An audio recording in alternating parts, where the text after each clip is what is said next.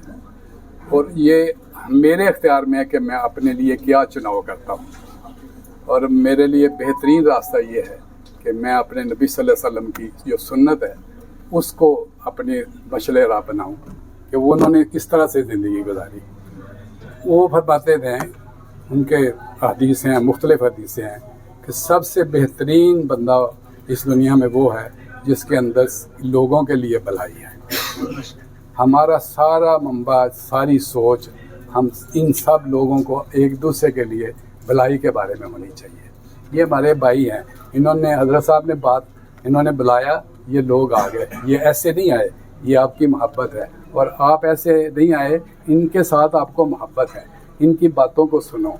उन्होंने जिस मोहब्बत से बुलाया है उस पर अमल पैरा होना चाहिए। नीलू साहब की मैंने परसों एक वीडियो देखी थी, उसके अंदर एक बड़ा करब था, थोड़ा था गुस्सा भी था, वो होना भी चाहिए, वो जायज़ था इनका। हमें थोड़ा निकलना पड़ेगा इस मामले से कि इसने क्या कहा, उसने क्या कहा। ये लड़ाई है एक ऐसी मुबम सी कि जिसके अंदर कोई हासिल नहीं हो रहा। हमें थोड़ा अपने आप को अपडेट करना पड़ेगा। जैसे कि इनके पास कल चाइना से लोग आए थे, वो इसको हमें एक और निगाह से देखना पड़ेगा कि हमें अब इंटरनेशनल लेवल पे जाना है। हम इस मुल्क के लिए तो कर ही रहे हैं, और जिस हद तक कामयाब है वो भी हमको पता है कि एक दूसरे की टांगें खींच के हम जहाँ पहुँच गए हैं वो हमारे लिए मेरे ख्याल में एक लफ्ज़ है कि बात से शर्म है, इससे निकलना पड़ेगा। हमें अच्छा यानी प्रोड्यूसर होना पड़ेगा, और हमें अपने आप को लोगों के सामने अच्छी प्रेजेंटेशन देनी पड़ेगी। जब भी मैं कोई बर्ड लगाऊं या कोई मेरे दोस्त लगाएं तो वो ये देखें कि इसको पूरी दुनिया देख रही है, और उसने इस पे अट्रैक्शन पैदा करो कि ताकि दुनिया दूसरे वाले जो लोग हैं वो हमारे साथ रब्ता करें। हमारे पास इतने कीमती लोग हैं। ये मैं अपनी बात बता रहा हूँ, मुझे शौक़ है, मैं बेसिकली मैकेनिकल इंजीनियर हूँ, और ये जेनेटिक इंजीनियरिंग है। मैंने इसको चैलेंज के तौर पे लिया, और अल्हम्दुलिल्लाह ठीक है, अब तक भी चल रहे हैं। इतने नामसाद हालात के बावजूद आज भी अल्हम्दुलिल्लाह हमने एडिशन किया, अल्हम्दुलिल्लाह 2 एक्वा डाले हैं, 1 डन फेलो डाला है, अल्लाह का एहसान है, शुक्र है। किताब मैंने मंगवाई अमेरिका से, उसको जब पढ़ा तो मुझे ऐसे लगा जैसे मैं इन हजरात को सुन रहा हूँ, इंजला भाई को। इनकी बातें उस किताब से कहीं आगे हैं। ये इतने कीमती लोग, इससे आगे, तो ये इतने कीमती लोग हैं हमारे पास, इनसे हमें रहनुमाई लेनी पड़ेगी। और मैं इस बात को आखिर करता हूँ कि हमें हर महीने इकट्ठा होना पड़ेगा, और हर आदमी अपने तई तजावीज़ को नोट करके लेके आए कि पिछले वक्त जो मीटिंग थी उसमें क्या कमी थी, क्या मैंने फ़ायदा उठाया, आइंदा के लिए क्या कहना चाहिए। जब मिलेंगे तो इन लोगों से हमें फ़ायदा पहुंचेगा। और मैं बहुत खुश हूँ कि आप सब लोग आए हैं, और एक जो पुज़बुर्दगी थी उसको हमने देखा कि आज कुछ को दूर हुई है। अस्सलाम वालेकुम। मुझे लगता है कि मैं बड़ा कुछ सोच रही थी, अच्छा ये भी बोलूंगी वो भी बोलूंगी। कुछ बातें फ़हीम भाई ने बोल दी, कुछ रहीम भाई ने बोल दी, और बाकी हंजला भाई ने बोल दिया। तो जो कुछ मैंने बोलना था वो आप लोग पहले ही सुन चुके हैं।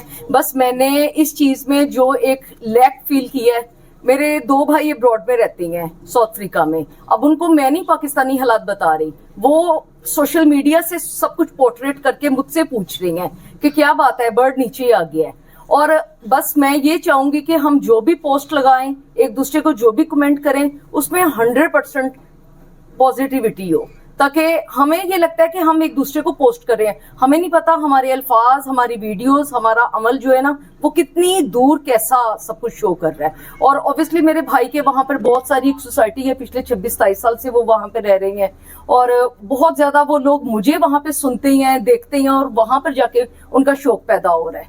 तो मैं तो जाने ही लगी थी तो पता चला कि पाकिस्तानी हालात खराब हो रहे हैं। तो मुख्तसर बात ये है कि अपने आप को पॉजिटिव शो करें, और जो बातें फहीम भाई ने कही हैं कि अपने आप को थोड़ा सा हमें अल्लाह के नजदीक करना चाहिए, कि तोतों ने जवाब हमारा नहीं देना, हमें तो वाकई तोतों के जवाब कब्र में बहुत डिटेल में देने पड़ेंगे, उसके बाद हमारे अपने अमाल खुलेंगे।